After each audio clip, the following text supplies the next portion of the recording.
we honor a woman whose presence on the highest court of our land is both a triumph of history and a testament to the unbreakable spirit of progress. Justice Ketanji Brown Jackson stands as the living bridge between generations, a jurist helped by the courage of those who came before her, and a beacon for those who will follow. In her, we hear the echo of Frederick Douglass, whose unyielding demand for justice lit a path through the darkness of oppression. Like Douglass, Justice Jackson understands the power of truth, spoken boldly, to bend the arc of the moral universe. Her life and her career are a rebuke to silence and a celebration of the right to be heard. In her reasoning, we find the clarity and the complexity of James Baldwin, fearless in confronting uncomfortable truths, yet unwavering in hope. Her brilliance lies not only in her legal intellect, but her capacity to see the law not as an abstract force, but as something that touches lives, something that shapes futures, and something that defines freedom. In her voice, in her presence, and in her poise, there is the grace and the fire of Maya Angelou. Justice Jackson does indeed rise. She rises with the weight of history on her shoulders, and with her beauty of resilience in her stride. Her poem is her story. Her story is her poem, and it is still being written. A poem of possibility and of purpose. Justice Ketanji Brown Jackson is not just a jurist. She is a reflection of the soul of a people, a daughter of legacy, and a guardian of justice, not only as it is, but as it must become. To further explore the ethos and the spirit of this gifted jurist, we are proud to have a celebrated reporter and journalist to moderate the discussion. Lindsay Davis is an Emmy Award-winning journalist and anchor of ABC News. Yes, indeed. And she is known for her sharp reporting, her truthless storytelling, and her commitment to truth. As the anchor of ABC News Live Crime and a correspondent for programs such as World News Tonight and Good Morning America, Davis has covered some of the most pressing national and global stories of our time. A best-selling author and a dedicated advocate for children's literacy, she brings both intellect and heart to the news desk, representing a bold and trusted voice in modern journalism. Please welcome to the stage, Ms. Lindsay Davis. I'm so excited, and I just can't hide it. Now I will ask you to get up on your feet. And welcome to the stage, the first Black woman to serve on the highest court of the land, the United States Supreme Court Justice Ketanji Brown Jackson.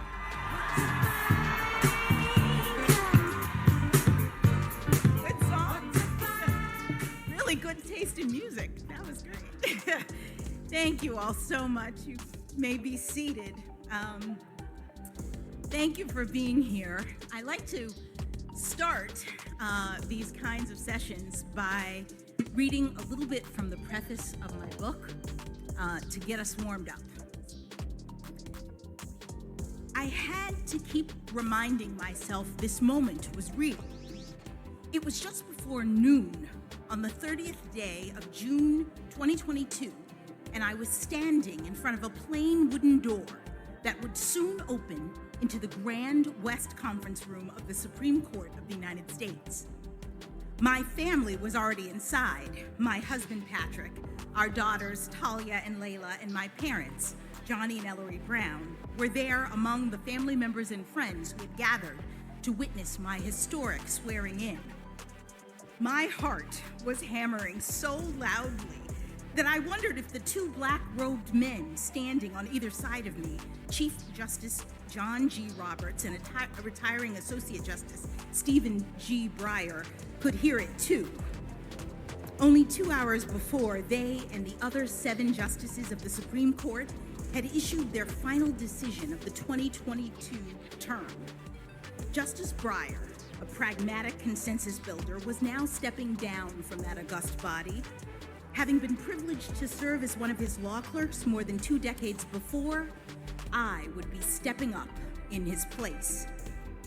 I drew a deep breath to steady myself as the door in front of us swung wide, and a court officer stepped inside to allow our passage into the room.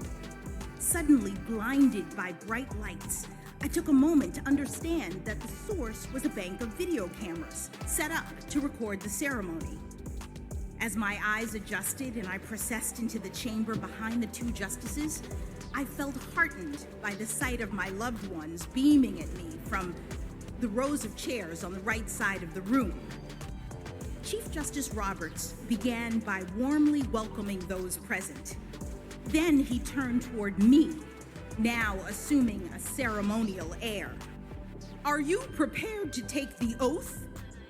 he asked, his tone more formal than it had been a moment before. "I am," I responded, in a voice that sounded firmer than I felt. Patrick positioned himself between Chief Justice Roberts and me and held out a stack of 2 Bibles. "Please raise your right hand," the Chief Justice said, and I did so briskly, simultaneously resting my left palm on the pair of holy books. On top was our ancient Jackson family Bible, its brittle pages protected by the black leather binding that Patrick had the foresight to get refurbished in 2013 when I'd been appointed to the U.S. District Court in Washington, D.C. I had sworn every oath since then on this cherished family Bible, just as I would now swear the constitutional oath to be administered to me by Chief Justice Roberts, followed by the judicial oath to be given to me by Associate Justice Breyer. Nominated by President Joe Biden 4 months earlier, I, the daughter of African-American parents who had come of age in the segregated South during the 1950s and 1960s, would become the 116th justice and the first black woman to sit on the Supreme Court.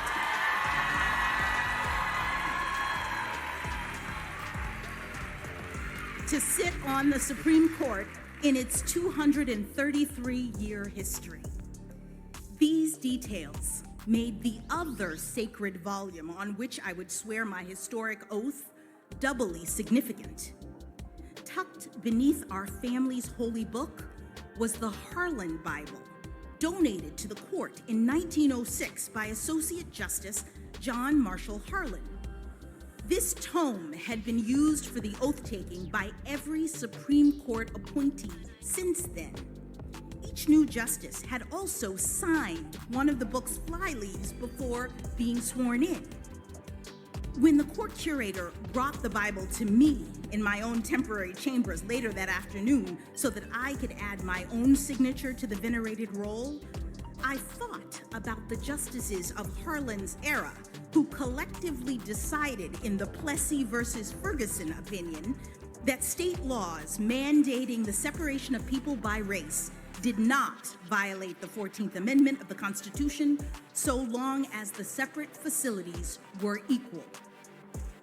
Harlan had been the sole dissenter in the notorious 1896 case, and now here I was, affixing my signature to his Bible in black fountain pen ink.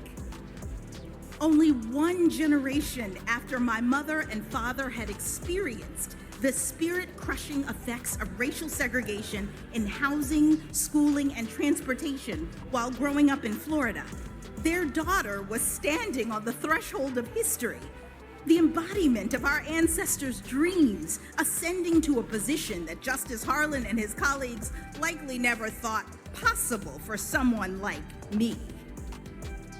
But if Justice Harlan and his contemporaries could not have pictured this moment, my family and I, and indeed most of America, were fully cognizant of the significance of my nomination and confirmation to our nation's highest court.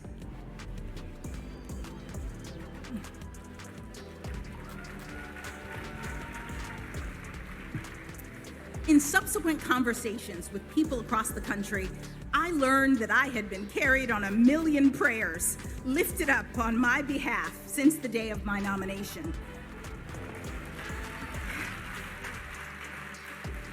I also fielded an avalanche of invitations to speak or appear in person, as excited well-wishers wanted to know my story in whatever form or fashion I might be willing to tell it. How was it, they wondered, that someone with such an unusual name and from such an unconventional background came to stand in such an unprecedented place, swearing an oath on 2 stacked Bibles that symbolized how far our nation had traveled? Mine has been an unlikely journey in many respects. And my book is about that journey. I look forward to talking with you all about it here this afternoon.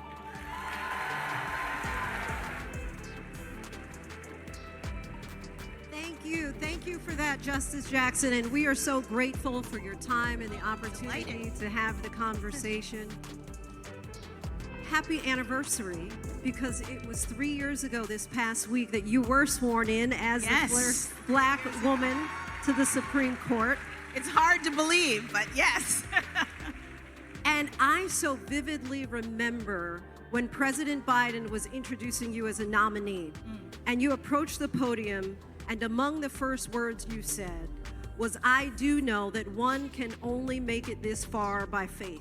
That is true. And I think that that must have resonated a lot with the people like me who grew up in church, and we sang the song, "We've come this far by faith." And that plays a big role in your story. Yes. Give us a sense of the role that faith plays in your life, in your success, in your trajectory. Well, I'm come from, as you suggest, a family of faith. In my book, I talk a lot about my grandparents. I started writing this book within a few months of the time that you talk about, that right after I was confirmed, because I knew that I had only been able to get this far because of the support that people had shown me and the direction that they had given me in terms of my own faith.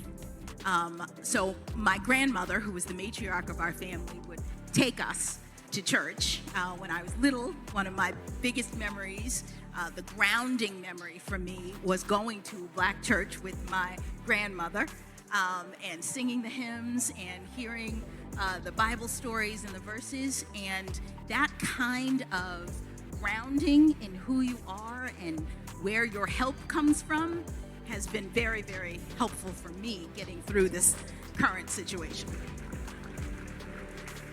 And I want to pick up on that, because you talk about being at Bethel Church, being so comfortable on the pew between your mother and grandmother. Yes. And you say you could exhale.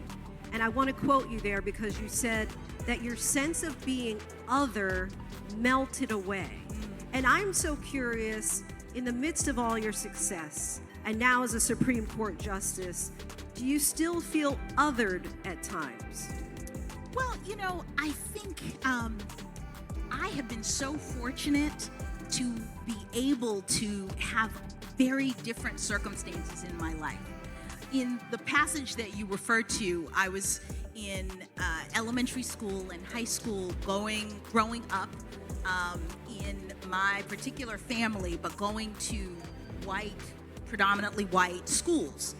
And so the idea and the opportunity to go to church with my grandmother, a Black church on Sunday, was like so pivotal. And it made me feel the kind of self-esteem that my parents were very intentional in instilling in me when I was younger.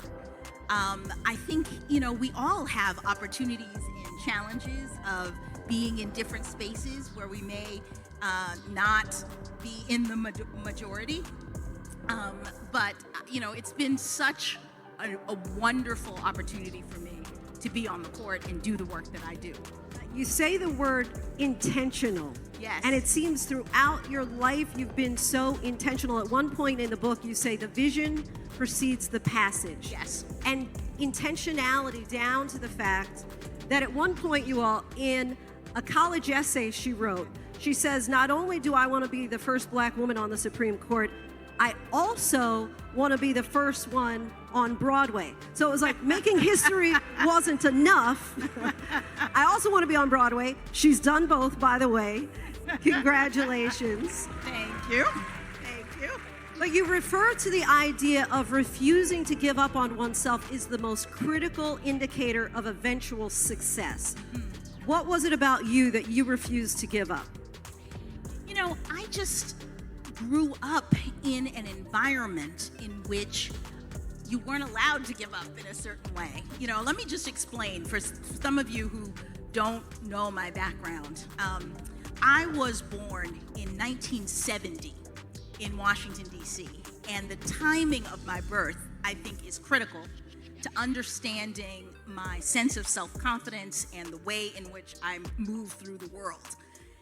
1970 was within 4 or 5 years of the passage of the Civil Rights Act, the Voting Rights Act, and the end of Jim Crow segregation. My parents, who had grown up in Florida during a time of segregation, understood the limitations of that state of affairs. And so when I was born, they thought, here is our opportunity to have our daughter do all the things that we were not able to do.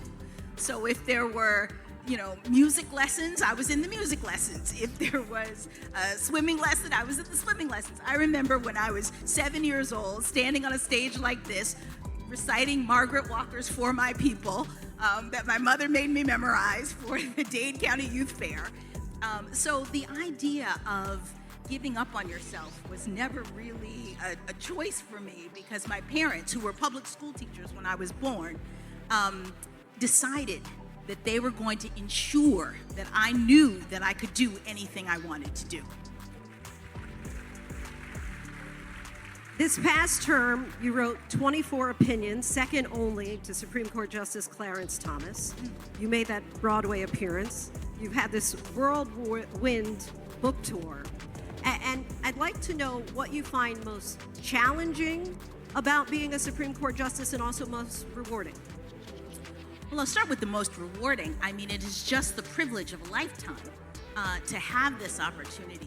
I've said to many crowds that, although I am the first African-American woman to sit on the Supreme Court, I'm certainly not the first who could have done this job. And so I feel enormously privileged.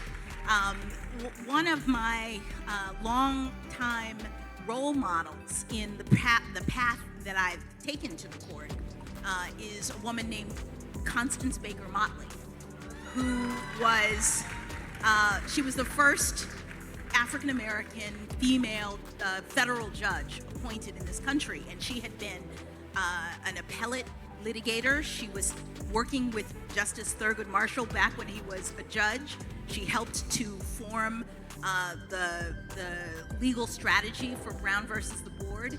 She was also the first black woman to argue in the Supreme Court. She argued something like 10 cases, and she won 9 of them. She was a genius, and it turns out that one of the reasons I was so drawn to her story, that when I learned about it in middle school, was that we share a birthday. And she was born 49 years to the day before I was. And just because of that time difference, she never had the chance to sit on the Supreme Court because of the times that she lived in. So you ask me, what is the best part? The best part is the privilege of having the opportunity to be in this position at this moment, being able to articulate my views with respect to the law. That is also, in a way, a challenge. because it is, long hours, difficult work. Certainly for those of you who are lawyers, you know it is the pinnacle of, at least for litigation, the kind of work that we do. But it's a lot of pressure because some of the most significant and challenging legal cases come to the court. And then we're in a position where sometimes under very, very limited time pressure, we have to decide what we're going to do.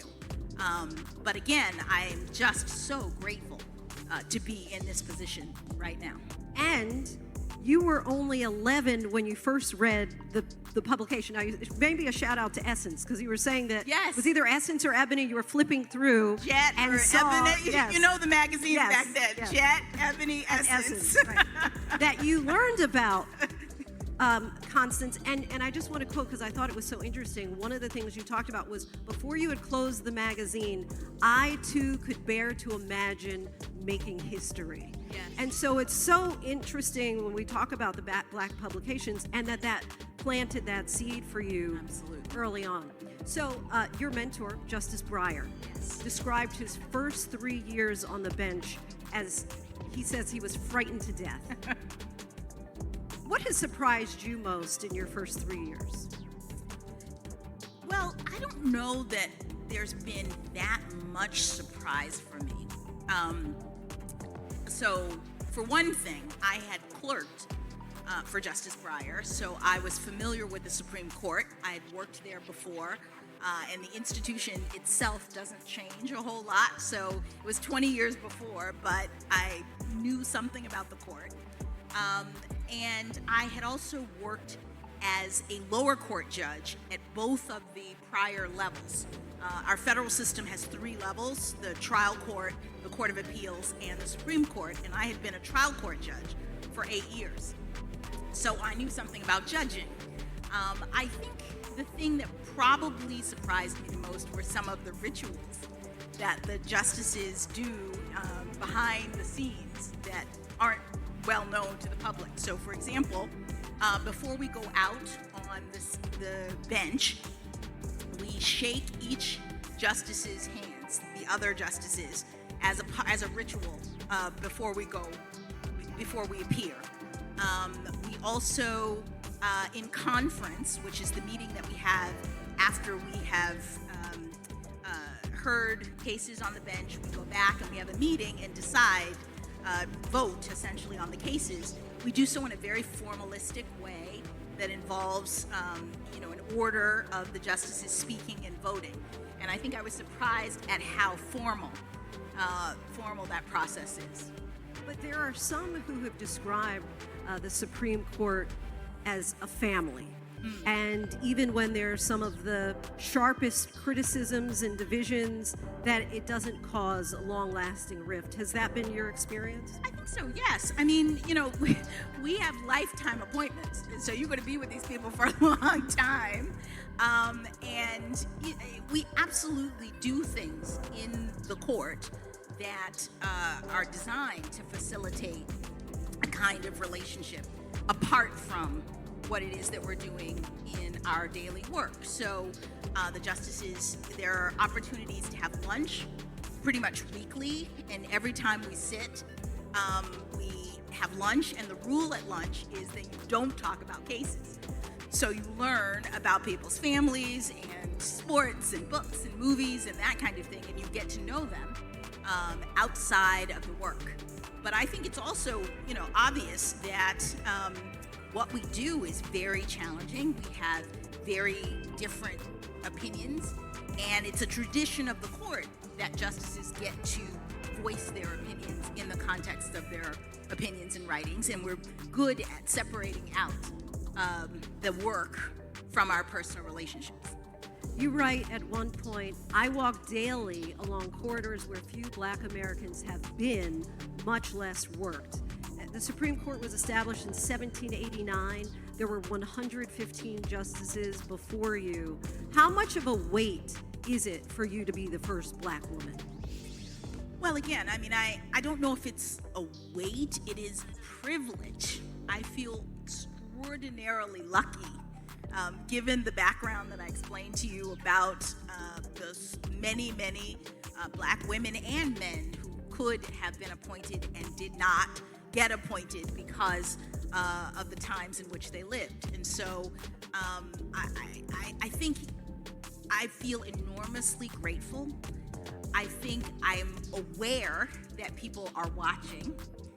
They want to know how I'm going to perform in this job and in this environment, and so I'm doing my best work, as well as I can do, because I want people to see and know that I can do anything just like anyone else.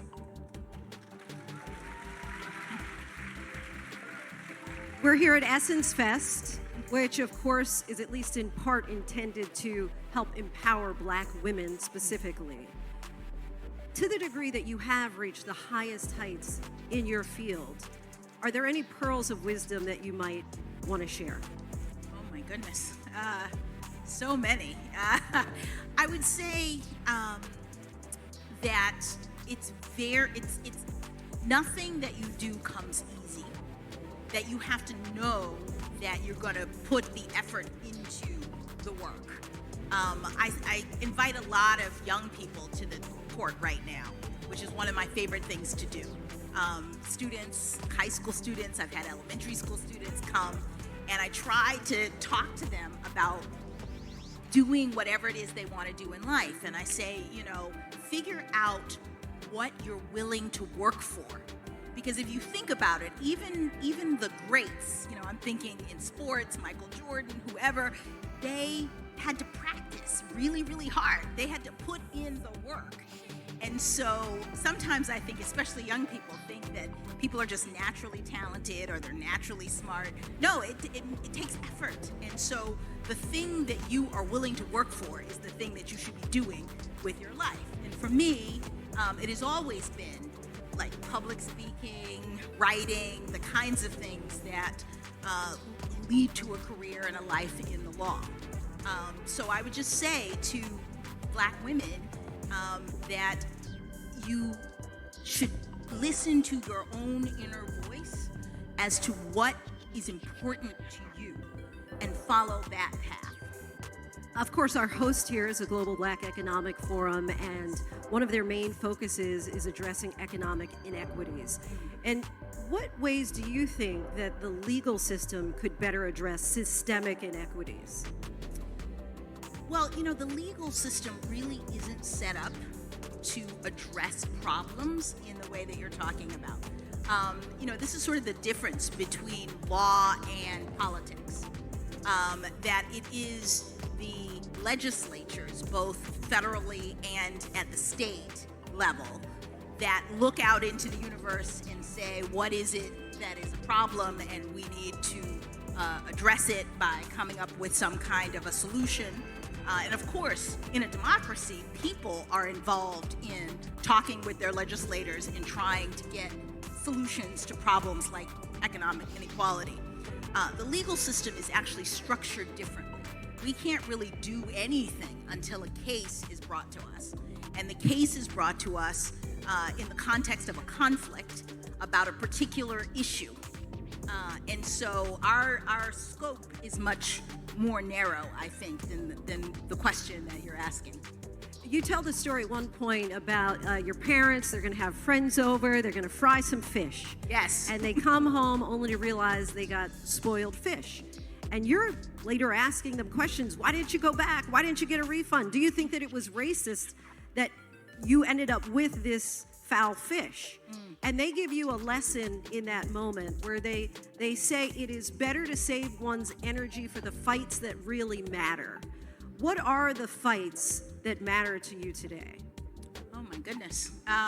Well, the anecdote that you mentioned, what actually happened in the late 1960s, and this is before I was born. My parents moved to Washington, D.C., which is where I was born, which so many Black people at that time did. I'm finding so many people who moved there in order to take advantage of the new freedoms that had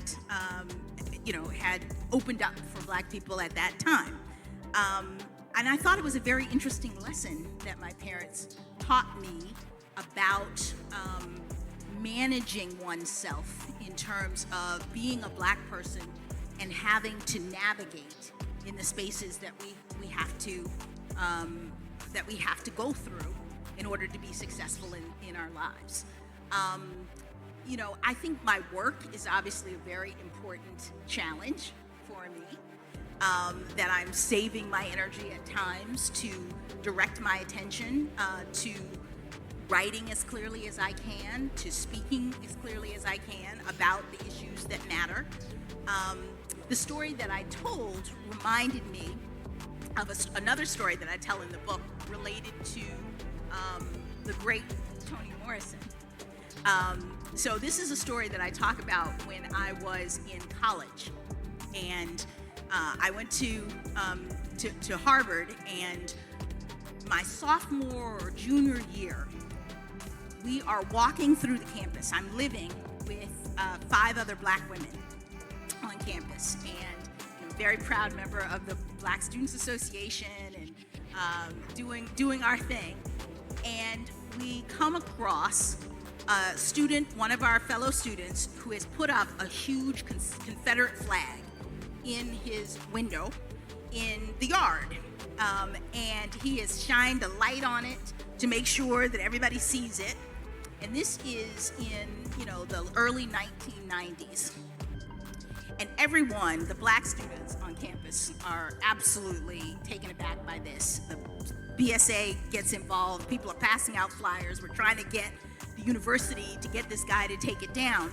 And one of the things that I'm noticing is how much time and energy we are putting into this very important fight, but people are missing class, and, you know, I know my grades are slipping, you know, it's like a thing. And it reminded me of Toni Morrison's quote. She said at one point that the very serious function of racism is distraction. That it keeps you from doing your work. That, you know, somebody says that your head is not shaped properly, and so then you spend a bunch of time getting scientists to prove that that's the truth, right? That that's not true. Or that you don't have a language and you spend 20 years trying to prove that you do. And so it's a lesson, a very similar lesson about choosing your battles and understanding the costs of fighting certain ones and not others. And there's a similar message that your mom tells you in the book, where she says, to dwell on the unfairness of life is to be devoured by it. Yes. Yes. Deep. Yes. What gives you hope in America as we sit here today? You know, I think for me, young people give me hope. That's one of the reasons why I bring them to the court, because I want them to see how our institutions work. I want them to dream of being justices, of contributing to our society and being a public servant. I think that the more we teach our young people, the better off we're going to be in the long run. Last week, Last week, in a dissent, you wrote that you predict executive power will become completely uncontainable.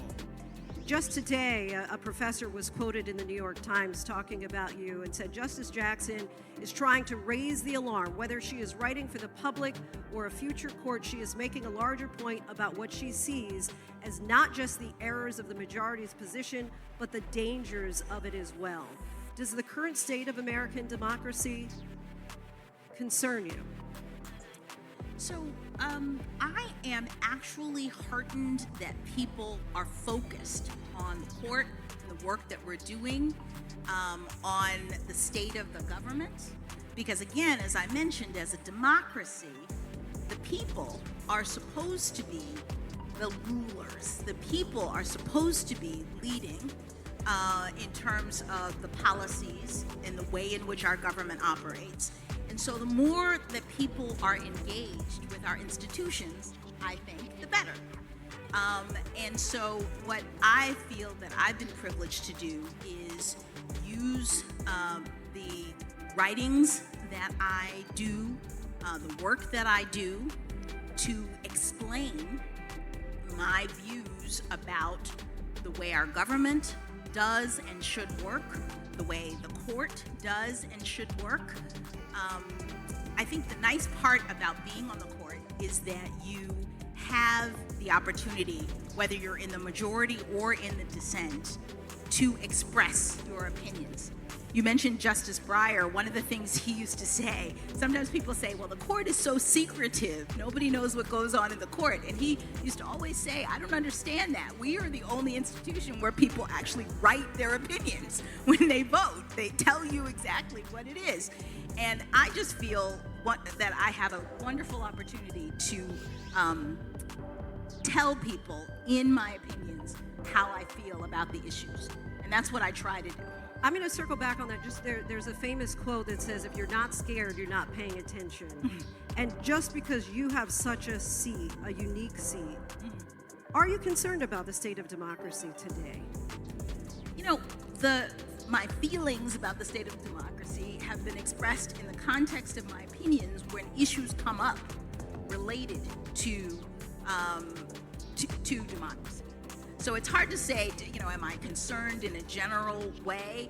The concerns that I have articulated in my opinions. That was a good judge answer.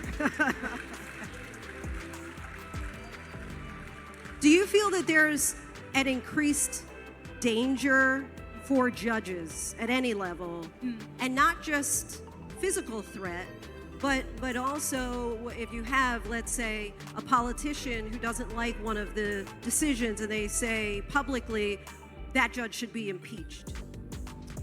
Well, recently the Chief Justice spoke to this, that, in our system, the way in which people are to express disagreement with judges traditionally has been through appeal. If you think about what it is that we do as judges, is we resolve disputes. Two people are fighting over a particular legal outcome and they come to court. And so someone is always going to be disappointed because one person will win and the other will lose. The person who loses has the opportunity to appeal. That's the way our system works. The Chief Justice expressed that. I also expressed at a recent judicial conference concerns about threats to judges, which have been documented as increasing in recent months, which is a real significant problem in terms of judicial independence. One of the greatest and most significant things we have in a free society is the independence of our judiciary, the ability for people to come to court and to be treated fairly by judges who are neutral and are able to decide based on the law what the outcome should be. There are many societies that actually don't have an independent judiciary, and those societies tend to be ones that are not fair and free. So it's really important as a society to ensure that our judges are not being influenced by things that are outside of a particular case, that they're not being influenced by pressures or threats or whatnot. And I've spoken about that. You're very vocal on the bench. This past term, you spoke roughly 79,000 words, far more than any of your other colleagues. A few of your dissents have made headlines, some of them criticizing you. Do you tune it out? What do you do? Does it ever get to you?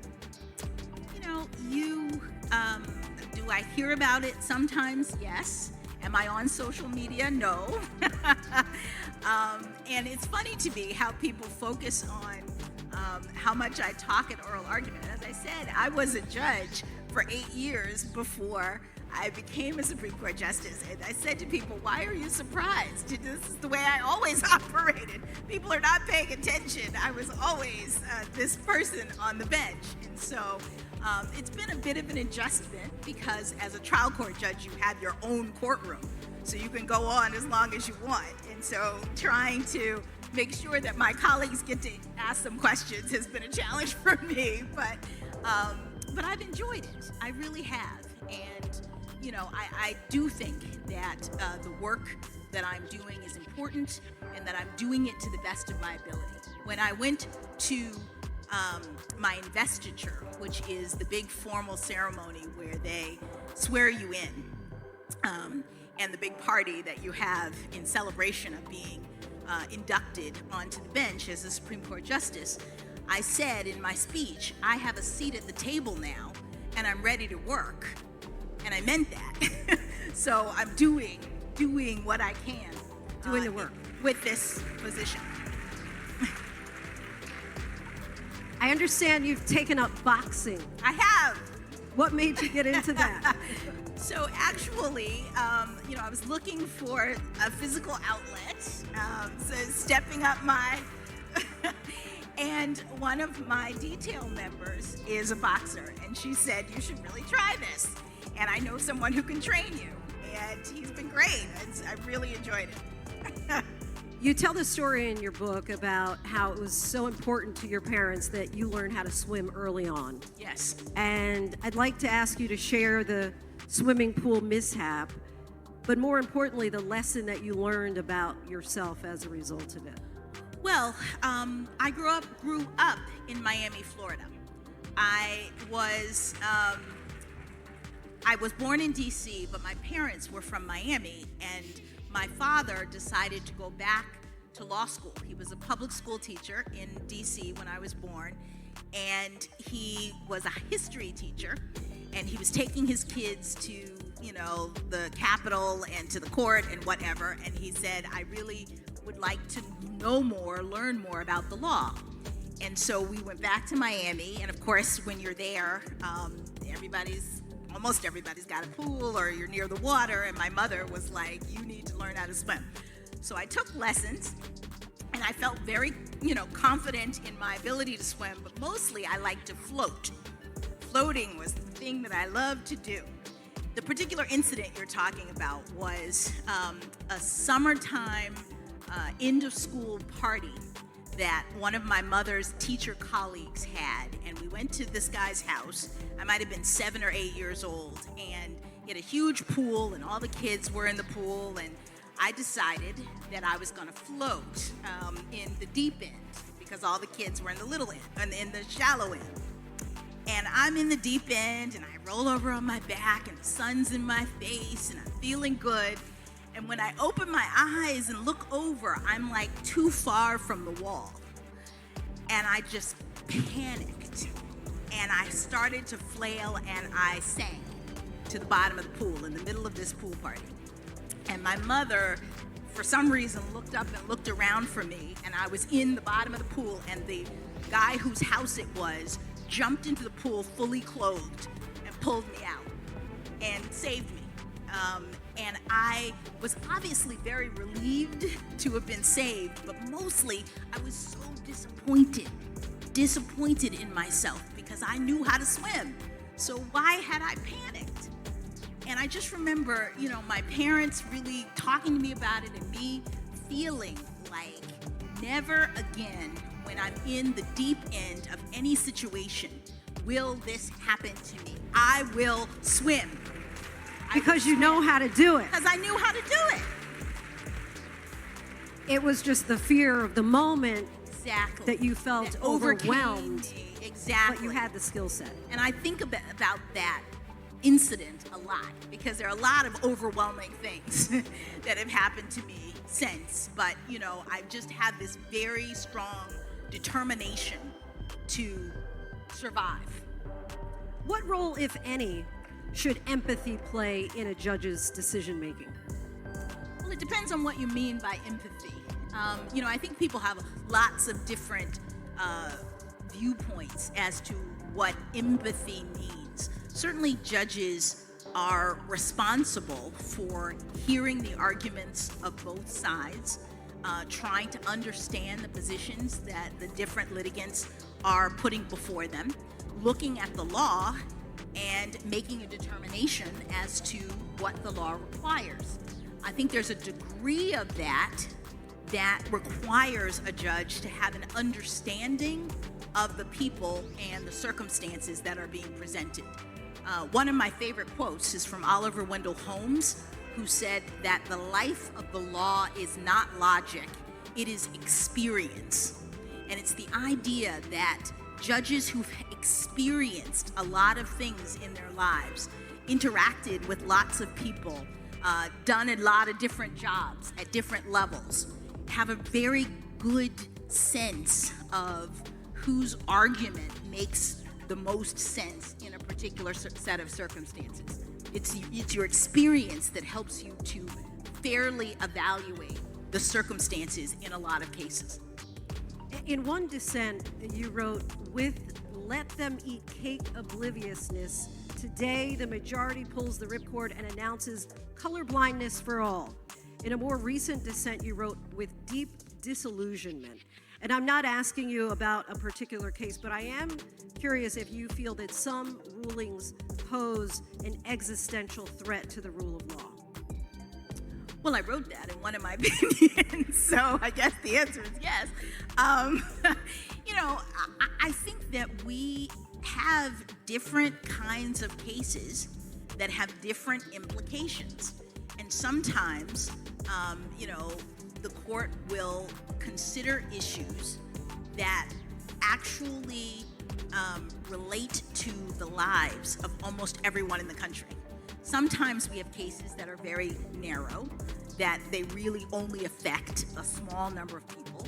And sometimes we have cases that have those kinds of implications. And,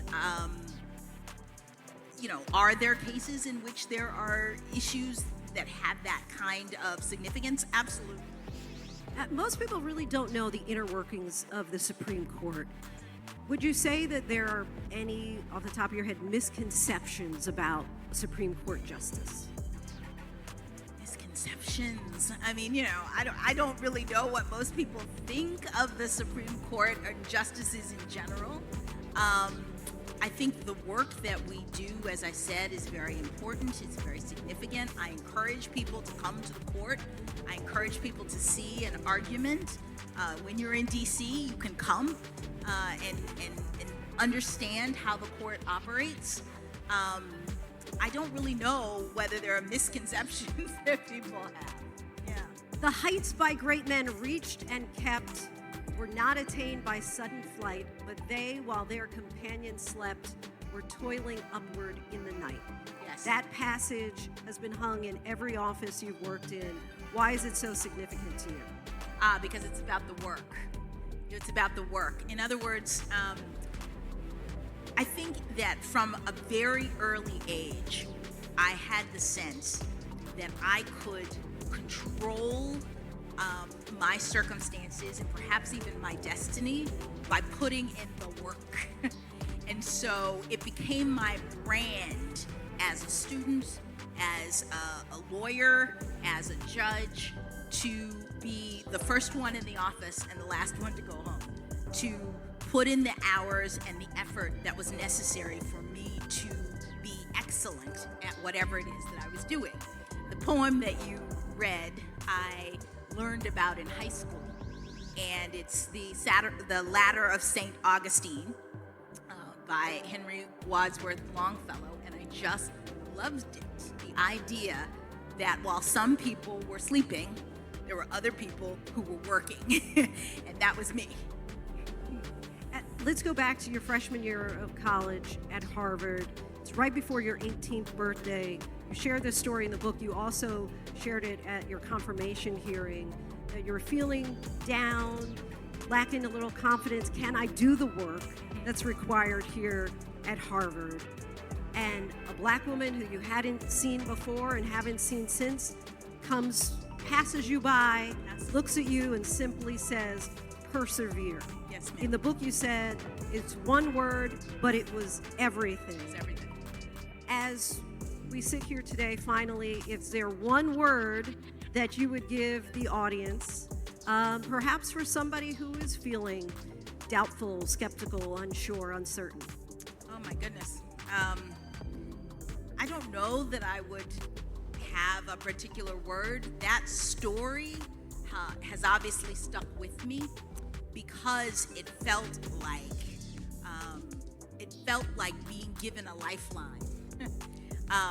You know, I was in this very strange new environment. As many freshmen who go off to college, you feel like you're a fish out of water. You're not familiar with this set of circumstances.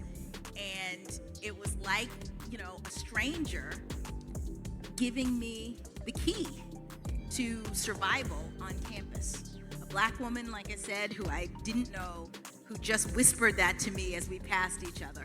So I would tell them, everyone, that kind of encouragement is something that we should all be giving one another in this very challenging time.